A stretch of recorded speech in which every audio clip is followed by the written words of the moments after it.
Hi YouTube, it's Mental Junk, and I've had this idea before I even started my channel. And this idea was something that I wanted to do so much so that it's probably one of the deciding factors in me eventually creating my channel. And it all started back in probably 2002, maybe. At the time, I was going to Union University for my bachelor's in psychology, and one of my professors, his name is Dr. David Vickery. He's a nutball. Love this guy to death. He was not your stuffy psychologist. If anything, he was crazy and hilarious. Teaching was actually his second job. He had his own private practice, which helped a lot in the classroom because he would have obviously sanitized stories, but stories nonetheless of things. But I was in one of his classes, and this was where the idea that your emotions can affect the physiological part of your body. That's when it was first introduced to me. And he had been reading some journals about this idea. Was pretty new at the time and radical, and I think it's probably still radical, though you're getting a little bit more acceptance regarding this idea. But his point was, when you smile at somebody or when somebody smiles at you, you feel good, right? And you could make this akin to when you first fall in love with somebody. You feel awesome. You feel great. And you have more energy. You're happy. The world is awesome.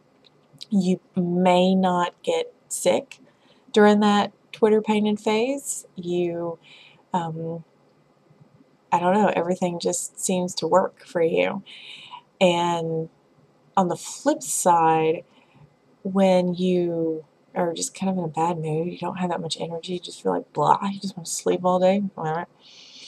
And he said, well, when you're happy, you have the chemicals inside your brain that are giving off their particular hormones or their particular mix of whatever. You've got your endorphins going, you might have some hormones going on, but this whole chemical soup inside your body is creating those feelings. And likewise, they can also have some positive effects on you other than just having a better day. And he said, so why is it so difficult to think that when you have a long period of bad emotions, that you are in essence poisoning your body? And then he said something that has stuck with me to this day. I mentioned, he had his own private practice, so this wasn't some journal article that he read. This was his personal experience. He said, I can mark almost to the day 6 months after somebody comes into my office and they tell me about a massive negative event in their lives. Sometimes it's divorce, sometimes it's death of parents, or breaking down of serious family relationships. You name it, like some hardcore, very negative incidences in their lives, and that they continue to dwell on those. They can't let it go. They can't get past it.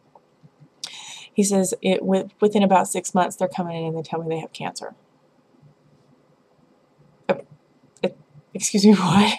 They have cancer? That's ludicrous. My bad mood doesn't cause cancer. I mean, now you're turning into a joke, right? Everything causes cancer, including my bad attitude. And he said, no. Give me 5 minutes. Think about it. You're in a good mood. Endorphins are running. You've got your natural painkillers that your brain is creating.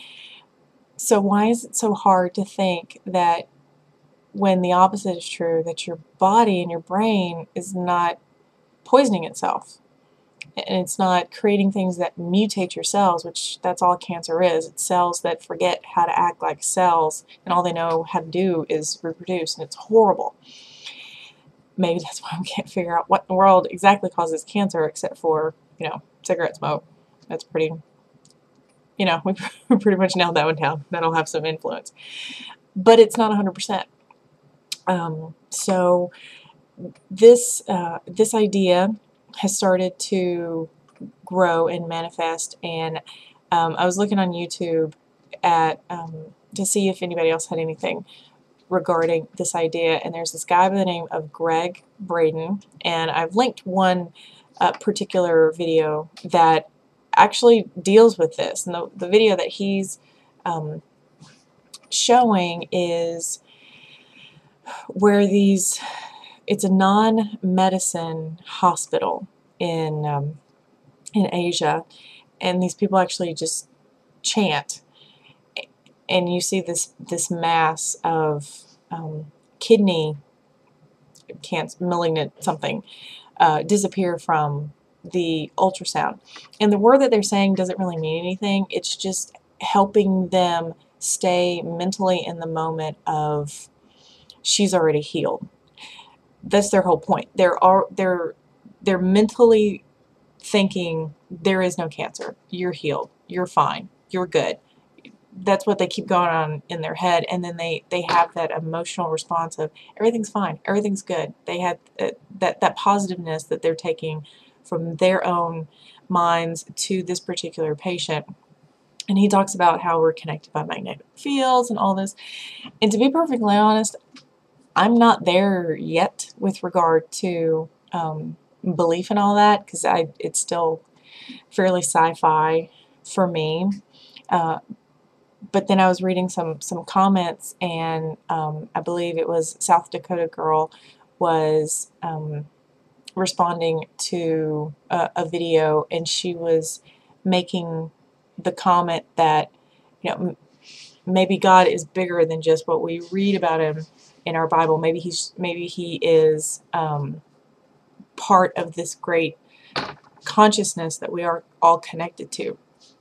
And I know I'm kind of dipping into some Eastern religions with that thought, but I don't have any visceral response from a Christian standpoint of it either. Because my God can be that, and that be fine. He can touch every single one of us, and that still makes sense. And I think even in Christianity we have that, where we talk about, God wants to have a relationship with all of us, and he wants to, be that part of us. So I don't think it's that far-fetched, but the whole point of this rant is to get your opinion. Because like I said, I'm not 100% for or against this thought. I just think it is really crazy interesting. And I would be very, very curious to see what you think from all walks of life. So I'm not going to tag anybody. I just want to see what you guys come up with, and we will go from there. All right, thanks. Bye.